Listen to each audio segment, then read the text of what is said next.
যাদের নামাজ পড়ার সময় দুনিয়াবি চিন্তা মনে আসে বা নামাজে অমনোযোগী তৈরি হয়, তারা ভিডিওটি শেষ পর্যন্ত দেখার অনুরোধ রইল। হযরত আলী রাদিয়াল্লাহু তাআলা আনহুর কাছে একজন ব্যক্তি এসেছে। তখন লোকটা বলল, হুজুর, আমার নামাজে মন বসে না। নামাজে দাঁড়ালে আমার দুনিয়াবি নানা চিন্তা আসে। হুজুর, আমার এই নামাজ কি আল্লাহ তাআলা কবুল করবেন? তখন হযরত আলী রাদিয়াল্লাহু তাআলা আনহা বলেছেন, না, তোমার নামাজ কবুল হবে না। তখন লোকটা মনে অনেক কষ্ট নিয়ে চলে যাচ্ছেন। এমন সময় রাসূল সাল্লাল্লাহু আলাইহি ওয়াসাল্লাম এসে হযরত আলী রাদিয়াল্লাহু তাআলা আনহুকে জিজ্ঞাসা করলেন, ইয়া আলী, আপনার কাছে লোকটা কেন এসেছিল?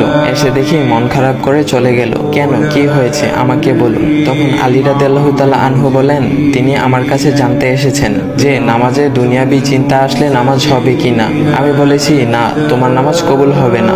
রাসূল সাল্লাল্লাহু আলাইহি ওয়াসাল্লাম তখন বলেন, ইয়া আলী, আপনাকে আমি একটা চাদর উপহার দিতে চাই, তবে একটা শর্ত আছে। আলী রাদিয়াল্লাহু তাআলা আনহু খুশি হয়ে বলেন, ইয়া রাসূলুল্লাহ, কি শর্ত তা বলুন, আমি আপনার সকল শর্ত মেনে নিব। বুঝতেই তো পারছেন রাসূল সাল্লাল্লাহু আলাইহি ওয়াসাল্লামের চাদর বলে কথা। তখন রাসূল সাল্লাল্লাহু আলাইহি ওয়াসাল্লাম বললেন, ইয়া আলী, আপনি যদি এই মুহূর্তে 2 রাকাত নামাজ একনিষ্ঠভাবে পড়তে পারেন দুনিয়াবি সকল চিন্তা দূর করে, তাহলে আমি আপনাকে সেই চাদরটি উপহার দেব। আলী রাদিয়াল্লাহু তাআলা আনহু বলেন, এটা তো সাধারণ ব্যাপার। আলী রাদিয়াল্লাহু তাআলা আনহু তখন নামাজে দাঁড়িয়ে গেলেন আর তিনি নামাজ পড়তে শুরু করলেন।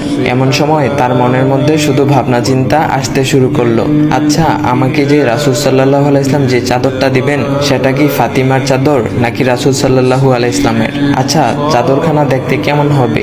এই বিভিন্ন বিষয় নিয়ে ভাবতে লাগলেন। তিনি ভুলেই গেছেন যে দুনিয়াবি চিন্তা নামাজে আনতে রাসূল সাল্লাল্লাহু আলাইহি ওয়াসাল্লাম নিষেধ করেছেন। এর মধ্যে আলী রাদিয়াল্লাহু তাআলা আনহুর নামাজ পড়া শেষ। আলী রাদিয়াল্লাহু তাআলা নামাজ শেষ করে রাসূল সাল্লাল্লাহু আলাইহি ওয়াসাল্লামকে বলতেছেন, ইয়া রাসূলুল্লাহ, আমি আপনার শর্ত মেনেছি, এখন আমাকে চাদরখানা উপহার দেন।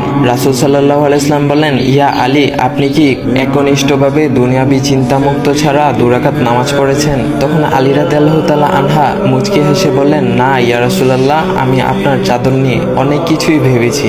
তখন রাসূল সাল্লাল্লাহু আলাইহি ওয়াসাল্লাম বলেন, ইয়া আলী, নামাজ তোমারও হয়েছে, আর তুমি যাকে নামাজ হবে না বলে ফতোয়া দিয়েছো, তার নামাজও আল্লাহ তাআলা কবুল করে নিয়েছেন।